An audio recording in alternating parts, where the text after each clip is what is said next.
এই তো চট্টগ্রামটা নিয়ে নিলে তো আমাদের, চট্টগ্রাম যদি আমাদের হয়ে যায় তাহলে তো আমাদের কোনো সমস্যা থাকে না। বা আবার রাজত্ব পাইছে, চট্টগ্রাম যদি আমাদের হয়ে যায়। ভাই একটা কথা মনে রাখতে হবে, আমাদের সোলজার কম, তাই না? এটা আমাদের প্রতিবেশী দেশ ভাবে, কিন্তু আমি তাদেরকে ভাবতে বলবো যে আপনারা 71 সালের মুক্তিযুদ্ধ দেখেন, বিনা ট্রেনিংয়ে কিন্তু আমরা যুদ্ধ করেছি। আপনারা এই 24 সালের হাসিনার পতন দেখেন, বিনা অস্ত্রে আমাদের সন্তানেরা আমরা যুদ্ধ করেছি। বাংলাদেশের 20 কোটি লোক কিন্তু সোলজার, এই কথা আপনাদের মনে রাখতে হবে। যদি বাংলাদেশ আপনাদের দখল করতে হয়, 20 কোটি লোকের রক্তের উপরে পাড়া দিয়ে আপনাদেরকে এই দেশ দখল করতে হবে।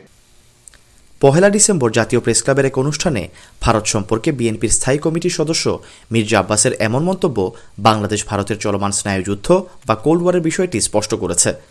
বাংলাদেশের সম্মিলিত সনাতনী জাগরণ জোটের মুখপাত্র চিন্ময় কৃষ্ণ দাসের গ্রেফতার ও সংখ্যালঘুদের উপরে হামলার অভিযোগকে কেন্দ্র করে গত এক সপ্তাহ ধরে দুই দেশের মধ্যে তীব্র টানাপোড়েন চলছে, যার রাজনৈতিক পরিভাষা স্নায়ুযুদ্ধ বা কোল্ড ওয়ার শব্দ।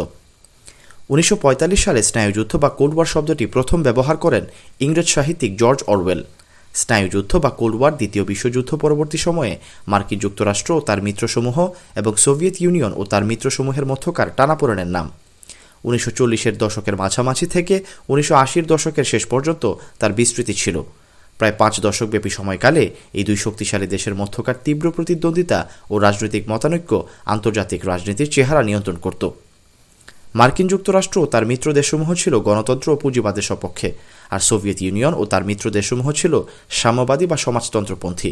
স্নায়ুযুদ্ধের সময় যুক্তরাষ্ট্রের প্রধান মিত্র ছিল যুক্তরাজ্য, ফ্রান্স, পশ্চিম জার্মানি, জাপান ও কানাডা, আর সোভিয়েত ইউনিয়নের পক্ষে ছিল পূর্ব ইউরোপের অনেক রাষ্ট্র, যেমন বুলগেরিয়া, চেকোস্লোভাকিয়া, হাঙ্গেরি, পোল্যান্ড, পূর্ব জার্মানি ও রোমানিয়া।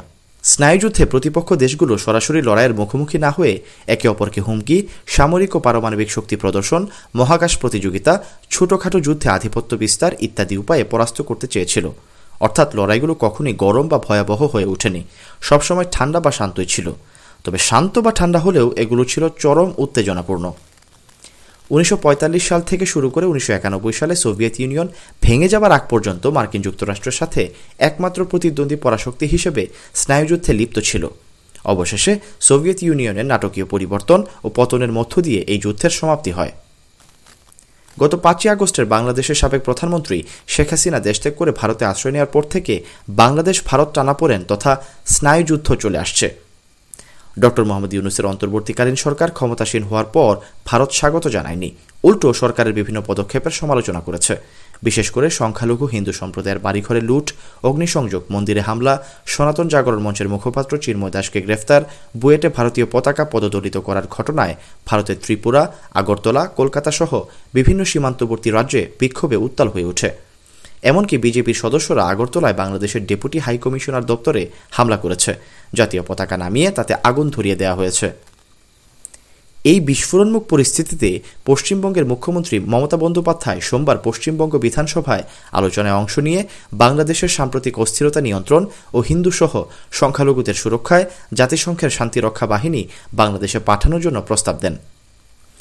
এদিকে সোমবার বিকেলে রাজধানী নয়াপল্টনে দলের কেন্দ্রীয় কার্যালয়ে সংবাদ সম্মেলনে বাংলাদেশে জাতিসংঘের শান্তিরক্ষী বাহিনী পাঠানো নিয়ে পশ্চিমবঙ্গের মুখ্যমন্ত্রী মমতা বন্দ্যোপাধ্যায়ের প্রস্তাবের নিন্দা ও প্রতিবাদ জানিয়েছেন বিএনপির সিনিয়র যুগ্ম মহাসচিব রুহুল কবির রিজভী। যে টাকাটা পাচার হয়েছে তার একটি বিরাট অংশ ভারতে নিয়ে যাওয়া হয়েছে এবং সেখানে যে সমস্ত যারা বাংলাদেশের প্রতি বিদ্বেষ পরায়ণ সেখানকার নীতি নির্ধারক এবং রাজনীতিবিদরা তাদের পেছনে খরচ করা হচ্ছে। তা না হলে এখন এভাবে একযোগে বাংলাদেশ বিরোধী জিগির তুলছে কেন ভারতের রাজনীতিবিদ এবং নীতি নির্ধারকরা? এটা এখন সবার মনে এই প্রশ্নটা দেখা দিয়েছে। আমরা এর আগেও বলেছি, বাংলাদেশের রাজনীতিবিদরা যাই বলুক, তারা যে বাংলাদেশের স্বার্থের বিরুদ্ধে কাজ করেন তার প্রমাণ হচ্ছে শুধুমাত্র মমতা ব্যানার্জির কারণেই তিস্তা নদীর পানির চুক্তি বাস্তবায়িত হয়নি। এটা তো আপনারা সবাই জানেন। যতটুকু অগ্রগতি হচ্ছিল সেটাও বাধা দিয়ে বন্ধ করেছেন এই মমতা ব্যানার্জি। অথচ তিনি নিজেকে অসাম্প্রদায়িক বলেন, তিনি সেকুলার বলেন, তিনি উদার রাজনীতিবিদ হিসেবে তিনি মানুষের কাছে তিনি নিজের পরিচয় দেন, কিন্তু মনের গভীরে বাংলাদেশের প্রতি যে বিদ্বেষ এবং মনের গভীরে তারা যে কেউ প্রকৃতপক্ষে সেকুলার নন, সেটা আজকে তার বক্তব্যে আবারও প্রমাণিত হল। প্রতিবাদ ও নিন্দা জানিয়েছেন বাংলাদেশের পররাষ্ট্র উপদেষ্টা তৌহিদ হোসেন। বাংলাদেশের পরিস্থিতিকে কেন্দ্র করে শান্তিরক্ষী বাহিনী পাঠানো নিয়ে পশ্চিমবঙ্গের মুখ্যমন্ত্রী মমতা ব্যানার্জি যে প্রস্তাব করেছেন তা পশ্চিমবঙ্গের রাজনীতিতে তার অবস্থানের জন্য সহায়ক হবে না বলে মত প্রকাশ করেছেন তিনি।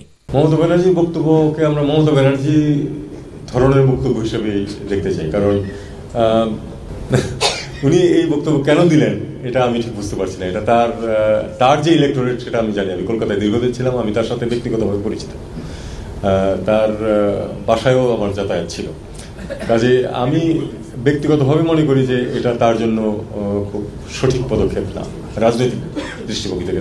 রাজনীতিবিদরা তো সবসময় রাজনৈতিক দৃষ্টিকোণ থেকেই বক্তব্য দিয়ে থাকেন। আমি মনে করি এটা পশ্চিমবঙ্গের রাজনীতিতে তার অবস্থানের জন্য এটা হয়তো সহায়ক হবে না। এটা অবশ্য আমার মত। সোমবার বিকেলে বাংলাদেশের বর্তমান পরিস্থিতি বিদেশি কূটনীতিকদের কাছে তুলে ধরেন পররাষ্ট্র উপদেষ্টা। এরপর সাংবাদিকদের সাথে কথা বলার সময় পররাষ্ট্র উপদেষ্টা এই মন্তব্য করেন। সংবাদ সম্মেলনে পররাষ্ট্র উপদেষ্টা বলেন, বাংলাদেশ সাম্প্রদায়িকভাবে খারাপ অবস্থার ভেতর দিয়ে যাচ্ছে এমন একটি ধারণা প্রতিষ্ঠা করার প্রচেষ্টা দেশের ভেতরে ও বাইরে থেকে রয়েছে। বাংলাদেশে যখন পররাষ্ট্র উপদেষ্টা বিদেশি কূটনীতিকদের সঙ্গে মতবিনিময় করছিলেন, তখন হিন্দু সংঘর্ষ সমিতি নামের একটি সংগঠনের সভা ছিল আগরতলার বাংলাদেশের সহকারী হাইকমিশনের সামনে। সভা শেষে সংগঠনের 6 জনের একটি প্রতিনিধি দল হাইকমিশন কার্যালয়ের ভেতরে যায় স্মারকলিপি জমা দিতে।